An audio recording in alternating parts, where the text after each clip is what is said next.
Before we get into the video, I want to talk to you all about the sponsor of today's video, Web Novel.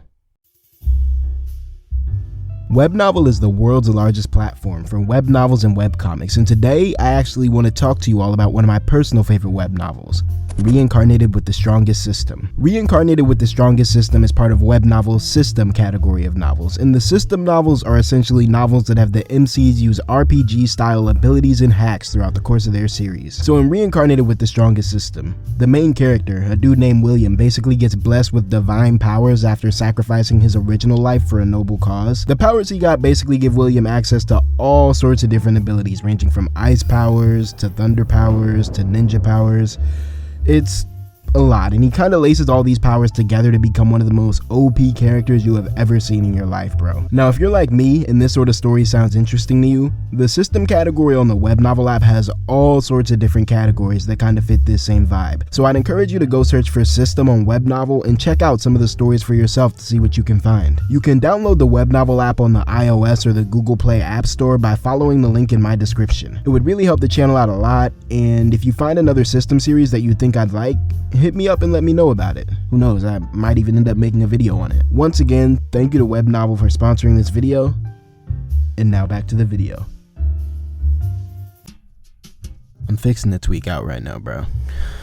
I really am, bro, because at this point, they're forcing it, bro. Like, they're really doing the most right now, and it's starting to piss me off. Like, the Nanami death, I can respect that. I can respect the Nanami death because Nanami's character was fully developed throughout the past, I don't know, like 40 plus episodes we've gotten of JJK so far. I'm talking about like both seasons combined, but throughout the whole show, we have gotten a satisfying beginning, middle, and end to Nanami's character. We understand who he is as a character, we understand why he is the way that he is as a character, we understand his past traumas and how they go on to affect his future decisions, we understand his regrets, his strengths, his weaknesses, his fighting style. We even know random dumb shit about him, like the fact that he used to rock that weak ass emo cut as a kid. Like when Nanami did finally take the L at the end of the day, his death felt, I won't say it felt satisfying per se. Like, I do think his story arc left a lot to be desired, at least for me personally, but like at the same time, bro, I understand that this feeling of dissatisfaction that I have was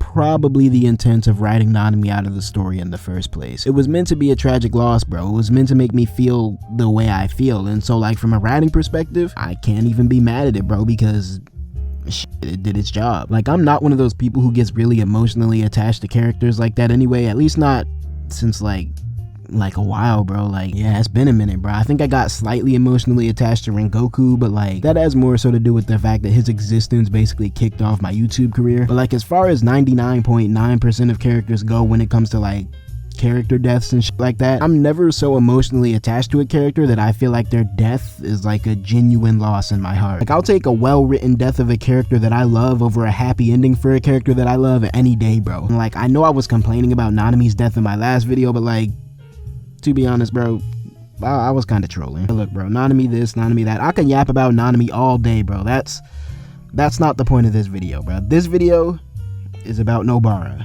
Her death, particularly Nobara's death. That weak ass, phony ass, lame ass. I'm actually rather torn when it comes to my thoughts on Nobara's death because like one side of me is just filled with resentment and indignation, bro. Like, one side of me is looking at it from the perspective of like how dare you spend damn near 2 seasons building up what we thought was going to be an important piece of the story and then just throw it all out in the most random, most corniest, most underwhelming death that I've ever seen in my life, bro. Like her death, it just happened, bro, and like my first instinct was just to be mad, bro. Just be mad about how little buildup went into the execution of this death, because like, let's be real, bro, this shit was not it, bro. This ain't how you kill off one of your big 3 characters. But then it's like, on the flip side, bro, there's a part of me that's like, hey, bro, this shit goes kind of hard. Like, if I want to indulge in a little bit of meat munching for a second, I would say that this death low-key goes hard for the exact same reason that I hate it. Like, hear me out, bro. But the fact that a Shonen Jump author decided to look at their big 3, right? The 3 most profitable, most marketed characters in their whole shit, right? Like, honestly, now that Nobara's gone, the nigga Gege done fumbled like 90% of the women's merch because like, what the f are you gonna do at this point, bro? Put Mei weird ass on a shirt? Hell nah, bro. But the fact that there was a Shonen Jump author who just like looked at the little neat shonen trio trope that they had built and just went, yeah, nah, this shit, I'ma do my own thing. That alone goes hard, bro. Like, I'm always gonna be a glizzy gobbler when it comes to well-executed trope subversions. But then it's like on the flip side, yes, we're flipping this shit back again, okay? I'm going back to hating for a second, if you'd be so kind as to let me cook. Yeah, on the contrary to what I was just saying, there's a part of me that's honestly just sitting here like, bro, this death was some straight buns, dog, and it kind of just felt like a convenient way of getting Nobara out the mix with, you know, a little bit of shock value on the side, so that the niggas on Twitter can start talking about, oh, nobody's safe in JJK, they'll kill anyone. It's like, we know, bruh. Trust me, we know. I think I would have received the death a little bit better if Nobara's backstory didn't feel like a useless exposition dump filled with characters and information that'll never be relevant to the story again. Like, it was literally just yap, bro, and I know I'm not the one to talk, but then again, it's like, at the same time, bro, I'm torn, because that useless ass, regular ass backstory, bro, that was some real shit, bro. Like, think about it like this, alright? If I die tomorrow and it just, bow, pops me in the front side of my cranial bone for no reason whatsoever. But if I die tomorrow and, like, somehow niggas get access to, like, a little 10-minute recap of my backstory, bro, my shit is gonna look just like Nobara's, bro. A bunch of random people and experiences that are all very meaningful to me, but, like, in the grand scheme of things, it's like, bro, who cares? Like, not all of us are gonna have, like, a Mechamaru type backstory that would automatically make our death feel heart-wrenching to a broad audience of people just by, like, the experience that we happen to have when we were alive. Am I making any sense right now? I low-key feel like I'm overcomplicating my thoughts with the way I'm saying it, but, like,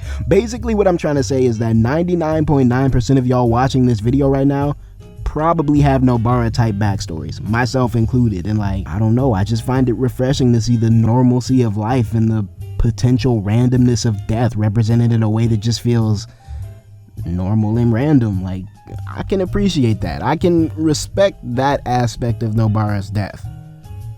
With that said, though, Nobara is still an anime character, a story character if we're gonna boil it down to its most basic terms. And although I do respect, you know, 𝙏𝙖𝙡 reflecting the grim nature of reality within his story, I do feel that, personally at least, I would have enjoyed a more dramatic send-off for Nobara. And it feels weird to hear myself saying that, honestly, because normally I'm all for the it we ball type anime deaths, because it's like, at the end of the day, who the fuck are you, bruh? You're not special. Go ahead and get in the casket like the rest of them, bruh. But it's like, this time, bro, I don't know, in the face of the ever-increasing plot relevance of her so-called counterparts, you know, Yuji and Megami in them, particularly Megami, though, who is now, like, basically being foreshadowed as the next Gojo with the help of his 500-pound big-bodied demon that he got in his bag. But as Megami continues to climb the ladder of importance to the overall narrative of the series, you know, to the point where he's essentially rivaling Gojo in importance sooner or later, I kinda wish Nobara, I just wish she didn't feel like a non-factor in the shadow of the characters that she's constantly propped up next to in, like, the marketing of the series and whatnot. Because it's like, you know, Shonen already has a pretty bad track record with their female leads, and, like, yeah, JJK ain't beating the allegations here, bruh. I'm sorry. But then it's like, low-key, bruh, I guess that's what her ass gets for trying to be a hero and walk back into the veil when Nanami Ben told her to stay out the mix. Like, me personally, bro, I would have walked into that veil, seen the utter destruction and chaos that Sukuna caused, and turned my ass right back around, because that's above my pay grade at that point, bro. But anime characters don't ever want to think like that, bro, and so that's why they end up dead as shit on the cold, hard ground of the Shibuya subway, while niggas like me in trenchcoat be chilling at home ordering Uber Eats and shit, because we're the only ones out here who really know our limits, bro. We're the only ones who really lock in when it comes to self-care and personal well-being. So, like, y'all can go ahead and test the limits of your plot armor if you want, but don't look at me though when Mahito 5 stars you in the side of your face, because shit, I already told you about trying to chase down villains that you have no business chasing, bruh.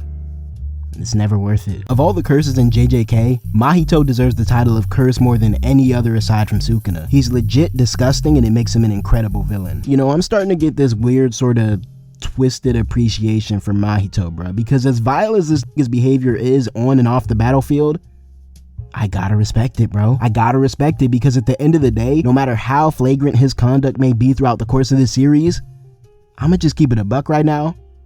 Mahito is entertaining as hell, bro. Entertaining, like, at least in the fighting parts of the show, that is. Like, I will make that distinction because, yeah, don't get it twisted, bro. I still find this Mahito to be annoying as hell from a character standpoint, but that's probably the point of his character, I suppose. Honestly, when you think about it, bro, and I'm just kind of thinking about this as I'm talking about Mahito, but when you really think about it, I feel like if your goal is to write a character that's just hateable, like a character for your audience to just collectively dislike, I'd definitely say you're better off writing an annoying character than you are writing an evil one. Because, I mean, like, think about it, bro. Think about, like, any show that you can think of. I'm just gonna go with My Hero because it probably has the best example of the point I'm trying to prove off the top of the dome. So yeah, let's look at My Hero real quick. Oh, but you used the My Hero analogy in your last JJK video. Find a new anime. Yo, shut up. Damn. This is what I'm talking about, bro. Annoying as hell. But look, back to the point I was trying to make. Who is the most disliked character in My Hero? Exactly, bro. It's not even a competition, let's be real. Now, in the grand scheme of like morality in My Hero or whatever, Mineta is not that bad, bro. I mean, like, yeah, he's a little weird every now and then. I mean, he definitely has some interesting behavioral patterns when it comes to interacting with women. But like, in a world where every other has taken the path of a domestic terrorist because their pops hurt their feelings as a kid, yeah, Mineta is not that bad, bro. But that's the thing, right? In fiction, a lot of people don't really give a f if you're a genuinely bad person, because if you're just cool, niggas will let it slide. And bonus points if you're attractive, bro. Niggas will let literal demonic slide if you're attractive. Shout out Mei. But God forbid a nigga gets a little irky though. That brings me back to what I was saying about Mahito, alright? Let's compare him and Sukuna, and then like their reception or whatever, because I think that'll only help further prove my point. Alright, so Sukuna, Mahito, they're both evil as horrible people, or curses or whatever. They both put up insane body count numbers throughout the course of this arc. Like, I wouldn't say either of them have been any more or less evil than the other, at least for like the sake of this argument. But Sukuna, you know what I'm saying, he's cool with this shit. You know, he eats popcorn and acts all nonchalant, while Mahito, yeah, he's on some weird shit, bro. Like, he's gonna try to kiss you mid squabble or something. I don't know, but like, even though these two operate very similarly on like the level of just not giving a f about people and just, you know, being overall demons and scourges to humanity, just the difference in their disposition makes Mahito a genuinely hated character, while Sukuna, like, he has fangirls and shit, bro. Niggas love Sukuna. Not me though. That nigga, I already told y'all about my nightmare, bro. That nigga Sukuna has buried himself deep within my subconscious apparently, and yeah, I still don't even know what to make of that dream if I'm being honest. But anyway, the animators have the art of immersing you in a scene down to a science. When Yuji had Mahito against that wall, I was bobbing and weaving like I was actually in the mix. Bruh, I don't know what has gotten into Yuji between this week and last week, or 2 weeks ago, probably by the time you're watching this, or whatever. I don't know what type of pep talk they gave this nigga backstage, but something about this man's swings were hitting a little different this episode, and I'm not really sure where this increased aggression came from or where he's been hiding it up until now. Dog must have read the script and found out they were taking Nobara or something, because that combo he was laying out on Mahito, yeah, nah, that was something else, bro. He was giving that the beats, bro, and I know giving out beats is kind of like Yuji's only useful thing that he can do. Like, he doesn't have a curse technique or anything, big card throwing ass, but like, nah, bro, there was just a little more fire behind those punches than anything I've seen from him prior. Shit, bro, let me go ahead and give Nobara her little bit of glaze as well, since, you know, this is probably the last chance I'll have to do so anyway. But Nobara was laying down the paws too, bro. Let's be completely frank and honest right now. Granted, she was basically fighting like the Fortnite bot equivalent version of Mahito. Like, I'm pretty sure that kid didn't even have his full curse technique or whatever, so, you know, make what you will of that. But look, bruh, I'm still gonna give credit where it's due. She was low-key putting that smoke in, bruh, and I'm not gonna sit here and pretend otherwise. She was out there jumping up on roofs and hitting sniper shots. Like, okay, girl, I see the motion. That concussion you got earlier must have knocked some lock-in into your dome, because honestly, bro, this was probably Nobara's coldest performance that we've seen in a minute, bruh. But then again, like, at the same time, it's also basically her only performance that we've seen all season, and probably her last performance that we're ever going to see in the series. So like, yeah, I don't know, bro. I just feel like she's such wasted potential of a character, but shit, what do I know, bro? Go ahead and start printing out those Mei t-shirts, I guess. Coming to a Hot Topic near you. Shit, actually, bro, Hot Topics are most definitely the type to rock a Mei t-shirt, so, you know, whatever works, I guess. Game is game.